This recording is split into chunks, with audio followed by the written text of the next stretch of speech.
यह कार्यक्रम 95वां एपिसोड है। हम बहुत तेजी से मन की बात के शतक की तरफ बढ़ रहे हैं। ये कार्यक्रम मेरे लिए 130 करोड़ देशवासियों से जुड़ने का एक और माध्यम है। हर एपिसोड से पहले गांव शहरों से आए ढेर सारे पत्रों को पढ़ना, बच्चों से लेकर बुजुर्गों के ऑडियो मैसेज को सुनना, ये मेरे लिए एक आध्यात्मिक अनुभव की तरह होता है। साथियों, आज के कार्यक्रम की शुरुआत मैं एक अनूठे उपहार की चर्चा के साथ करना चाहता हूं। तेलंगाना के राजन्ना सिरसिल्ला जिले में एक बुनकर भाई हैं, एलदी हरिप्रसाद गारू। उन्होंने मुझे अपने हाथों से G20 का ये लोगो बुन करके भेजा है। ये शानदार उपहार देखकर तो मैं हैरान ही रह गया। हरिप्रसाद जी को अपनी कला में इतनी महारत हासिल है कि वो सबका ध्यान आकर्षित कर लेते हैं। हरिप्रसाद जी ने हाथ से बुने G20 के इस लोगो के साथ ही मुझे एक चिट्ठी भी भेजी है। इसमें उन्होंने लिखा है कि अगले साल G20 शिखर सम्मेलन की मेजबानी करना भारत के लिए बड़े ही गौरव की बात है। देश की इसी उपलब्धि की खुशी में उन्होंने G20 का यह लोगो अपने हाथों से तैयार किया है। बुनाई की यह बेहतरीन प्रतिभा उन्हें अपने पिता से विरासत में मिली है और आज वे पूरे पैशन के साथ इसमें जुटे हुए हैं। साथियों, कुछ दिन पहले ही मुझे G20 लोगो और भारत की प्रेसिडेंसी की वेबसाइट को लॉन्च करने का सौभाग्य मिला था। इस लोगो का चुनाव एक पब्लिक कॉन्टेस्ट के जरिए हुआ था। जब मुझे हरिप्रसाद गारू द्वारा भेजा गया उपहार मिला तो मेरे मन में एक और विचार उठा। तेलंगाना के किसी जिले में बैठा व्यक्ति भी G20 जैसी समिट से खुद को कितना कनेक्ट महसूस कर सकता है, ये देखकर मुझे बहुत अच्छा लगा। आज हरिप्रसाद गारू जैसे अनेकों लोगों ने मुझे चिट्ठी भेजकर ये लिखा है कि देश को इतने बड़े समिट की मेजबानी मिलने से उनका सीना चौंक गया है। मैं आपसे पुणे के रहने वाले सुब्बा राव चिल्लारा जी और कोलकाता के तुषार जगमोहन, उनके संदेश का भी जिक्र करूंगा। इन्होंने G20 को लेकर भारत के प्रोएक्टिव एफर्ट्स की बहुत सराहना की है। साथियों, G20 की वर्ल्ड पॉपुलेशन में 2/3, वर्ल्ड ट्रेड में 3/4 और वर्ल्ड जीडीपी में 85% भागीदारी है। आप कल्पना कर सकते हैं, भारत अब से 3 दिन बाद यानी 1 दिसंबर से इतने बड़े समूह की, इतने सामर्थ्यवान समूह की अध्यक्षता करने जा रहा है। भारत के लिए, हर भारतवासी के लिए ये कितना बड़ा अवसर आया है। ये इसलिए भी और विशेष हो जाता है क्योंकि ये जिम्मेदारी भारत को आजादी के अमृतकाल में मिली है। साथियों, G20 की अध्यक्षता हमारे लिए एक बड़ी अपॉर्चुनिटी बनकर आई है। हमें इस मौके का पूरा उपयोग करते हुए ग्लोबल गुड, विश्व कल्याण पर फोकस करना है। चाहे पीस हो या यूनिटी, पर्यावरण को लेकर संवेदनशीलता की बात हो या फिर सस्टेनेबल डेवलपमेंट की, भारत के पास इनसे जुड़ी चुनौतियों का समाधान है। हमने वन फैमिली, वन फ्यूचर की जो थीम दी है, उससे वसुधैव कुटुंबकम के लिए हमारी प्रतिबद्धता जाहिर होती है। हम हमेशा कहते हैं, ओम सर्वेषां स्वस्तिर्भवतु, सर्वेषां शांतिर्भवतु, सर्वेषां पूर्णम भवतु, सर्वेषां मंगलम भवतु। ओम शांति शांति शांति। अर्थात सबका कल्याण हो, सबको मिले, सबको पूर्णता मिले और सबका मंगल हो। आने वाले दिनों में देश के अलग अलग हिस्सों में G20 से जुड़े अनेक कार्यक्रम आयोजित किए जाएंगे। इस दौरान दुनिया के अलग अलग हिस्सों से लोगों को आपके राज्यों में आने का मौका मिलेगा। मुझे भरोसा है कि आप अपने यहाँ की संस्कृति के विविध और विशिष्ट रंगों को दुनिया के सामने लाएंगे। और आपको ये भी याद रखना है कि G20 में आने वाले लोग भले ही अभी एक डेलीगेट के रूप में आए, लेकिन भविष्य के टूरिस्ट भी हैं। मेरा आप सभी से एक और आग्रह है, विशेष तौर से मेरे युवा साथियों से, हरिप्रसाद गारू की तरह ही आप भी किसी न किसी रूप में G20 से जरूर जुड़े। कपड़े पर G20 का भारतीय लोगो बहुत कूल तरीके से, स्टाइलिश तरीके से बनाया जा सकता है, छापा जा सकता है। मैं स्कूलों, कॉलेजों, यूनिवर्सिटी से भी आग्रह करूंगा कि वो अपने यहाँ G20 से जुड़ी चर्चा, परिचर्चा, कंपटीशन कराने के अवसर बनाएं।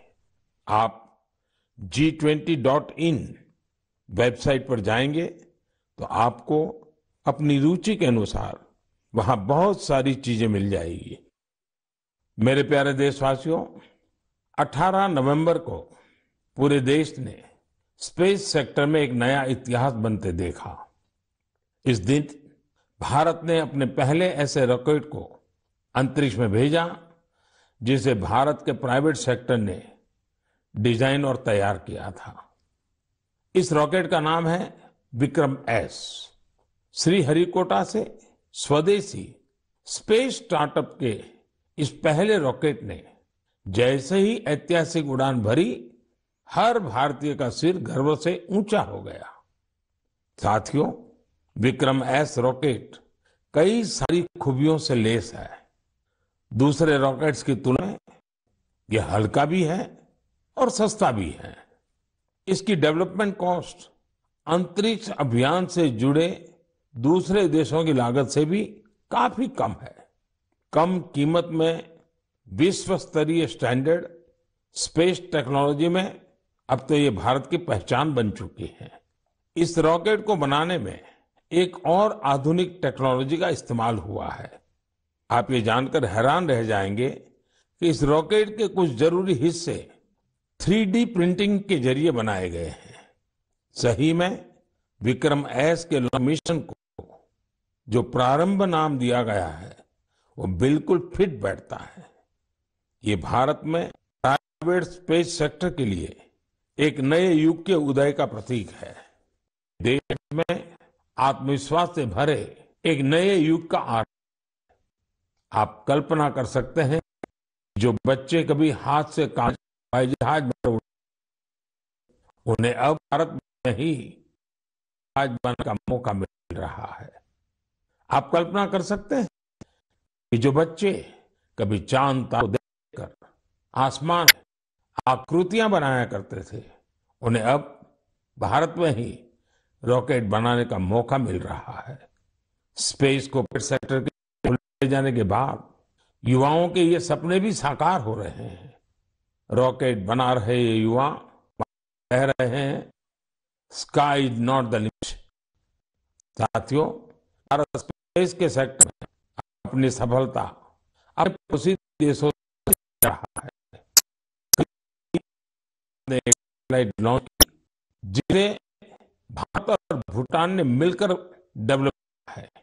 ये सैटेलाइट बहुत ही अच्छे रिजोल्यूशन की तस्वीरें भेजेगी, जिसे भूटान को अपने प्राकृतिक संसाधनों के प्रबंधन में मदद मिलेगी। इस सैटेलाइट की लॉन्चिंग भारत भूटान के मजबूत संबंधों का प्रतिबिंब है। साथियों, आपने गौर किया होगा, पिछले कुछ मन की बात में हमने स्पेस, टेक, इनोवेशन पर खूब बात है। इसकी दो खास वजह हैं। एक तो यह कि हमारे युवा इस क्षेत्र में बहुत ही शानदार काम कर रहे हैं। They are thinking big and achieving big. अब वे छोटी छोटी उपलब्धियों से संतुष्ट होने वाले नहीं है।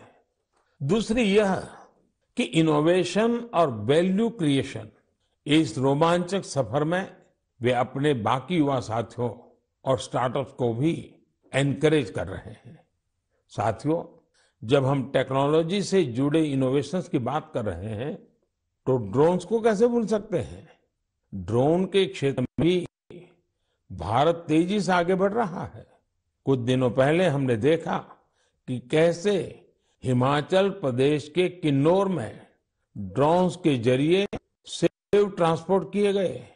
किन्नौर हिमाचल का दूर सुदूर जिला है और वहां इस मौसम में भारी बर्फ रहा करती है।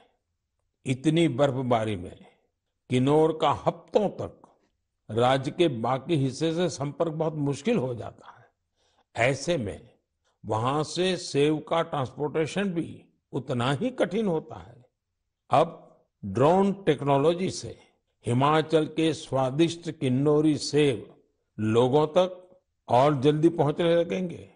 इससे हमारे किसान भाई बहनों का खर्च कम होगा, सेब समय पर मंडी पहुंच पाएगा, सेब की बर्बादी कम होगी। साथियों, आज हमारे देशवासी अपने इनोवेशन से उन चीजों को भी संभव बना रहे हैं जिसकी पहले कल्पना तक नहीं की जाती थी। इसे देखकर किसे खुशी नहीं होगी। हाल के वर्ष में हमारे देश ने उपलब्धियों का एक लंबा सफर तय किया है। मुझे पूरा विश्वास है कि हम भारतीय और विशेषकर हमारी युवा पीढ़ी अब रुकने वाली नहीं है। प्रिय देशवासियों, मैं आप लोगों के लिए एक छोटी सी क्लिप जा रहा हूं। वैष्णव जन तो तेने कहिए जे पीर पराई जान रे। वैष्णव जन तो तेने कहिए जे पीर पराई जान रे। पर दुखे उपकार करे तो ये मन अभिमान नान रे। आप सभी ने इस गीत को कभी न कभी जरूर सुना होगा। आखिर यह बापू का पसंदीदा गीत जो है, लेकिन अगर मैं ये कहूं कि इसे सुरों में पिरोने वाले गायक ग्रीस के हैं, तो आप हैरान जरूर हो जाएंगे और ये बात आपको गर्व से भी भर देगी। इस गीत को गाने वाले ग्रीस के गायक हैं कोनस्तान्तिनोस कलाइजिस। उन्होंने इसे गांधी जी के 150वें जन्म जयंती समारोह के दौरान गाया था। लेकिन आज मैं उनकी चर्चा किसी और वजह से कर रहा हूं। उनके मन में इंडिया और इंडियन म्यूजिक को लेकर गजब का पैशन है। भारत से इतना लगाव है, पिछले 42 वर्षों में वे लगभग हर वर्ष भारत आए हैं। उन्होंने भारतीय संगीत के ओरिजिन, अलग अलग इंडियन म्यूजिकल सिस्टम्स, विविध प्रकार के राग, ताल और रास के साथ ही विभिन्न घरानों के बारे में भी स्टडी की है। उन्होंने भारतीय संगीत की कई महान विभूतियों के योगदान का अध्ययन किया है।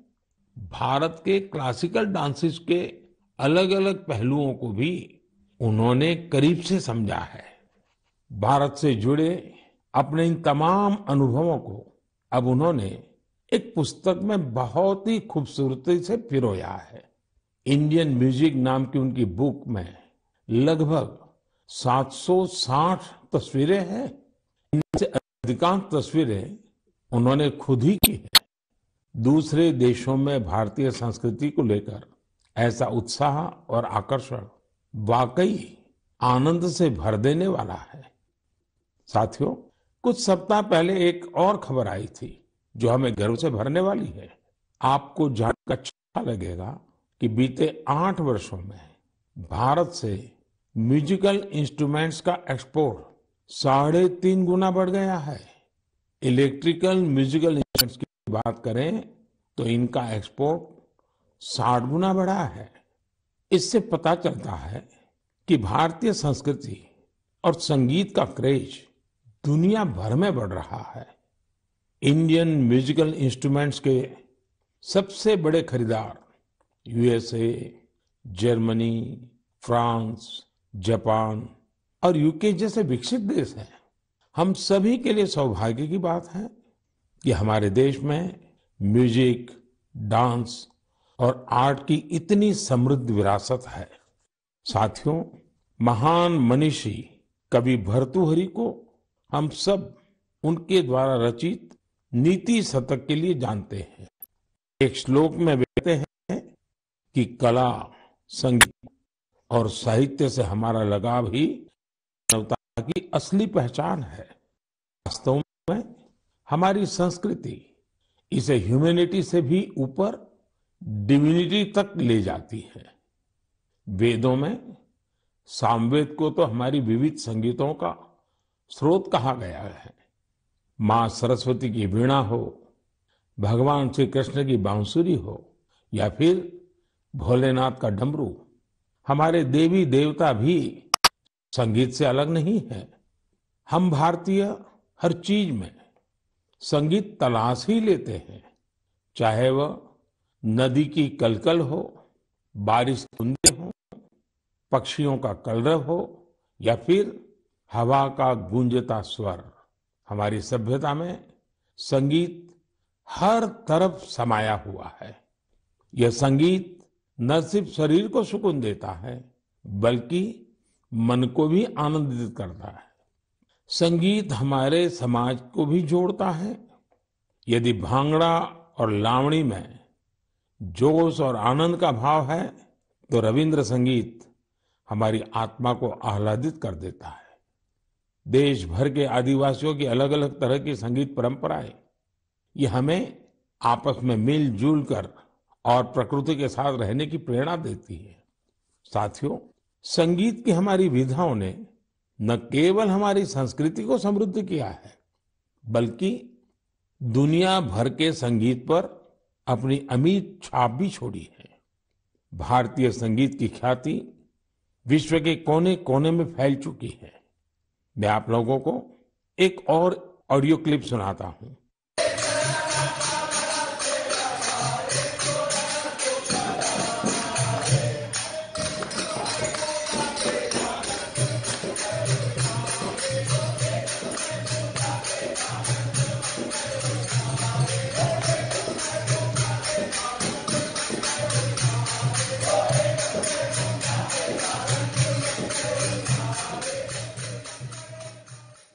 आप सोच रहे होंगे कि घर के पास में किसी मंदिर में भजन कीर्तन चल रहा है, लेकिन ये आवाज भी आप तक भारत से हजारों मील दूर बसे साउथ अमेरिकन देश गयाना से आई है। 19वीं और 20वीं सदी में बड़ी संख्या में हमारे यहाँ से लोग गयाना गए थे। वे यहाँ से भारत की कई परंपराएं भी अपने साथ ले गए थे। उदाहरण के तौर पर जैसे हम भारत में होली मनाते हैं, गयाना में भी होली का रंग सिर चढ़कर बोलता है। जहां होली के रंग होते हैं, वहां फगवा यानी फगुआ का संगीत भी होता है। गयाना के फगवा में वहां भगवान राम और भगवान कृष्ण से जुड़े विवाह के गीत गाने की एक विशेष परंपरा है। इन गीतों को चौताल कहा जाता है। इन्हें उसी प्रकार की धुन और हाई पिच पर गाया जाता है जैसा हमारे यहाँ होता है। इतना ही नहीं, गयाना में चौताल कंपटीशन भी होता है। इसी तरह बहुत सारे भारतीय, विशेष रूप से पूर्वी उत्तर प्रदेश और बिहार के लोग फिजी भी गए थे। वे पारंपरिक भजन कीर्तन गाते थे, जिसमें मुख्य रूप से रामचरितमानस के दोहे होते थे। उन्होंने फिजी में भी भजन कीर्तन से जुड़ी कई मंडलियां बना डाली। फिजी में रामायण मंडली के नाम से आज भी 2000 से ज्यादा भजन कीर्तन मंडलियां हैं। इन्हें आज हर गांव मोहल्ले में देखा जा सकता है। मैंने तो यहाँ केवल कुछ ही उदाहरण दिए हैं। अगर आप पूरी दुनिया में देखेंगे तो ये भारतीय संगीत को चाहने वालों की ये लिस्ट काफी लंबी है। मेरे प्यारे देशवासियों, हम सब हमेशा इस बात पर गर्व करते हैं कि हमारा देश दुनिया में सबसे प्राचीन परंपराओं का घर है। इसलिए ये हमारी जिम्मेदारी भी है कि हम अपनी परंपराओं और पारंपरिक ज्ञान को संरक्षित करें, उसका संवर्धन भी करें और हो सके उतना आगे भी बढ़ाएं। ऐसा ही एक सराहनीय प्रयास हमारे पूर्वोत्तर राज्य नागालैंड के कुछ साथी कर रहे हैं। मुझे ये प्रयास काफी अच्छा लगा, तो मैंने सोचा इसे मन की बात के श्रोताओं के साथ भी शेयर करूं। साथियों, नागालैंड में नागा समाज की जीवन शैली, उनकी कला, संस्कृति और संगीत, ये हर किसी को आकर्षित करती है। ये हमारे देश की गौरवशाली विरासत का अहम हिस्सा है। नागालैंड के लोगों का जीवन और उनके स्किल्स सस्टेनेबल के लिए भी बहुत महत्वपूर्ण है। इन परंपराओं और स्किल्स को बचाकर अगली पीढ़ी तक पहुंचाने के लिए वहां के लोगों ने एक संस्था बनाई है जिसका नाम है लीडी क्रोयू। नागा संस्कृति के जो खूबसूरत आयाम धीरे धीरे खोने लगे थे, लीडी क्रोयू संस्था ने उन्हें फिर से पुनर्जीवित करने का काम किया है। उदाहरण के तौर पर नागा लोक संगीत अपने आप में एक बहुत समृद्ध विधा है। इस संस्था ने नागा संगीत की एल्बम लॉन्च करने का काम शुरू किया है। अब तक ऐसी 3 एल्बम्स लॉन्च की जा चुकी हैं। ये लोग लोक संगीत, लोक नृत्य से जुड़ी वर्कशॉप भी आयोजित करते हैं। युवाओं को इन सब चीजों के लिए ट्रेनिंग भी दी जाती है। यही नहीं, नागालैंड की पारंपरिक शैली में कपड़े बनाने, सिलाई, बुनाई जैसे जो काम, उनकी भी ट्रेनिंग युवाओं को दी जाती है। पूर्वोत्तर में बैम्बू से भी कितने ही तरह के प्रोडक्ट्स बनाए जाते हैं। नई पीढ़ी के युवाओं को बैम्बू प्रोडक्ट्स बनाने का भी सिखाया जाता है। इससे इन युवाओं का अपनी संस्कृति से जुड़ाव तो होता ही है, साथ ही उनके लिए रोजगार के नए नए अवसर भी पैदा होते हैं। नागा लोक संस्कृति के बारे में ज्यादा से ज्यादा लोग जाने, इसके लिए भी लीडी क्रोयू के लोग प्रयास करते हैं। साथियों, आपके क्षेत्र में भी ऐसी सांस्कृतिक विधाएं और परंपराएं होगी। आप भी अपने क्षेत्र में इस तरह के प्रयास कर सकते हैं। अगर आपकी जानकारी में कहीं ऐसा कोई अनूठा प्रयास हो रहा है तो आप उसकी जानकारी मेरे साथ भी जरूर साझा करिए। प्यारे देशवासियों, हमारे यहाँ कहा गया है, विद्या धनम सर्वधनम प्रधानम, अर्थात कोई अगर विद्या का दान कर रहा है तो वो समाज हित में सबसे बड़ा काम कर रहा है। शिक्षा के क्षेत्र में जलाया गया एक छोटा सा दीपक भी पूरे समाज को रोशन कर सकता है। मुझे यह देखकर बहुत खुशी होती है कि आज देश भर में ऐसे कई प्रयास किए जा रहे हैं। यूपी की राजधानी लखनऊ से 80 किलोमीटर दूर एक गांव है बांसा। मुझे इस गांव के जतिन ललित सिंह जी के बारे में जानकारी मिली है, जो शिक्षा की अलग जगाने में जुटे हैं। जतिन जी ने 2 साल पहले यहाँ community library and resource centre शुरू किया था। उनके इस सेंटर में हिंदी और अंग्रेजी साहित्य, कंप्यूटर, लॉ और कई सरकारी परीक्षाओं की तैयारियों से जुड़ी 3000 से अधिक किताबें मौजूद है।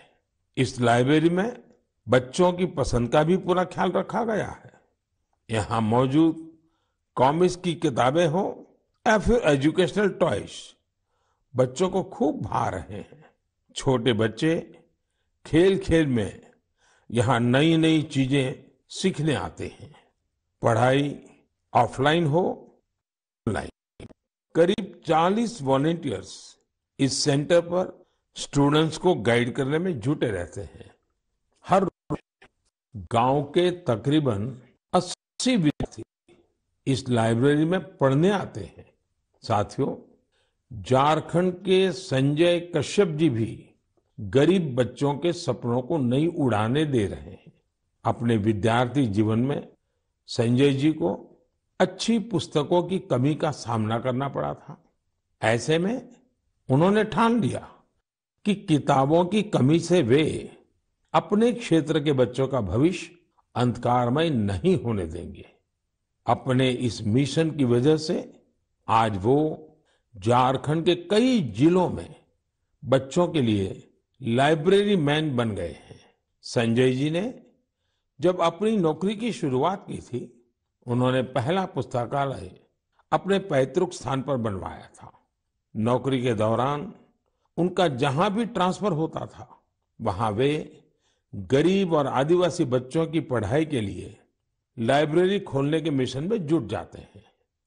ऐसा करते हुए उन्होंने झारखंड के कई जिलों में बच्चों के लिए लाइब्रेरी खोल दी है। लाइब्रेरी खोलने का उनका यह मिशन आज एक सामाजिक आंदोलन का रूप ले रहा है। संजय जी हो या जतिन जी, ऐसे अनेक प्रयासों के लिए मैं उनकी विशेष सराहना करता हूं। मेरे प्यारे देशवासियों, मेडिकल साइंस की दुनिया ने रिसर्च और इनोवेशन के साथ ही अत्याधुनिक टेक्नोलॉजी और उपकरणों के सहारे काफी प्रगति की है। लेकिन कुछ बीमारियां आज भी हमारे लिए बहुत बड़ी चुनौती बनी हुई है। ऐसी ही बीमारी है मस्कुलर डिस्ट्रॉफी। ये मुख्य रूप से एक ऐसी आनुवंशिक बीमारी है जो किसी भी उम्र में हो सकती है। इसमें शरीर की मांसपेशियां कमजोर होने लगती हैं। रोगी के लिए रोजमर्रा के अपने छोटे छोटे कामकाज करना भी मुश्किल हो जाता है।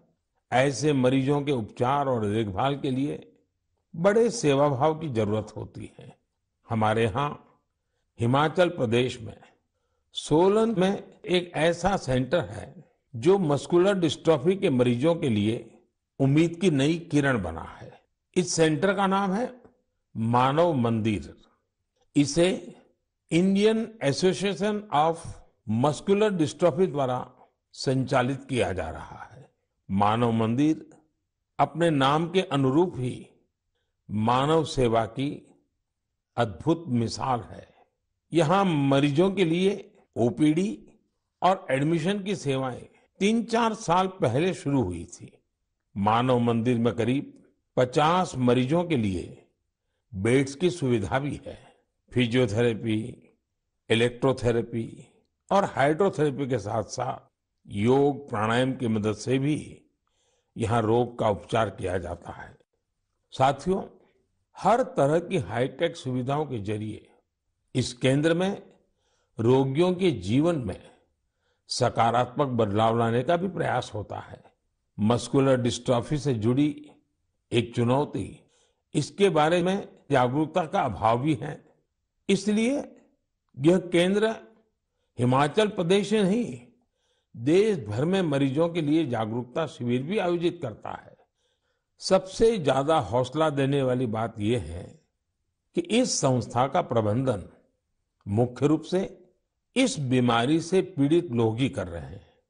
जैसे सामाजिक कार्यकर्ता Urmila Baldi ji, Indian association of muscular dystrophy की अध्यक्ष बहन संजना गोयल जी और इस एसोसिएशन के गठन में अहम भूमिका निभाने वाले श्रीमान विपुल गोयल जी इस संस्थान के लिए बहुत अहम भूमिका निभा रहे हैं। मानव मंदिर को हॉस्पिटल और रिसर्च सेंटर के तौर पर विकसित करने की कोशिशें भी जारी हैं। इससे यहाँ मरीजों को और बेहतर इलाज मिल सकेगा। मैं इस दिशा में प्रयासरत सभी लोगों की हृदय से सराहना करता हूँ। साथ ही मस्कुलर डिस्ट्रॉफी का सामना कर रहे सभी लोगों की बेहतरी की कामना करता हूँ। मेरे प्यारे देशवासियों, आज मन की बात में हमने देशवासियों के जिन रचनात्मक और सामाजिक योग की चर्चा की, वो देश की ऊर्जा और उत्साह के उदाहरण है। आज हर देशवासी किसी न किसी क्षेत्र, हर स्तर पर देश के लिए कुछ अलग से काम करने का प्रयास कर रहा है। आज की चर्चा में ही हमने देखा, G20 जैसे अंतर्राष्ट्रीय प्रयोजन में हमारे एक बुनकर साथी ने अपनी जिम्मेदारी समझी, उसे निभाने के लिए आगे आए। इसी तरह कोई पर्यावरण के लिए प्रयास कर रहा है, कोई पानी के लिए काम कर रहा है। कितने ही लोग शिक्षा, चिकित्सा और साइंस टेक्नोलॉजी से लेकर संस्कृति, परंपराओं तक असाधारण काम कर रहे हैं। ऐसा इसलिए क्योंकि आज हमारा हर नागरिक अपने कर्तव्य को समझ रहा है। जब ऐसी कर्तव्य भावना किसी राष्ट्र के नागरिकों में आ जाती है, तो उसका स्वर्णिम भविष्य अपने आप तय हो जाता है। और देश के ही स्वर्णिम भविष्य में हम सबका भी स्वर्णिम भविष्य है। मैं एक बार फिर देशवासियों को उनके प्रयासों के लिए नमन करता हूं। अगले महीने फिर मिलेंगे और ऐसे ही कई और उत्साहवर्धक विषयों पर जरूर बात करेंगे। अपने सुझाव और विचार जरूर भेजते रहिएगा। आप सभी का बहुत बहुत धन्यवाद।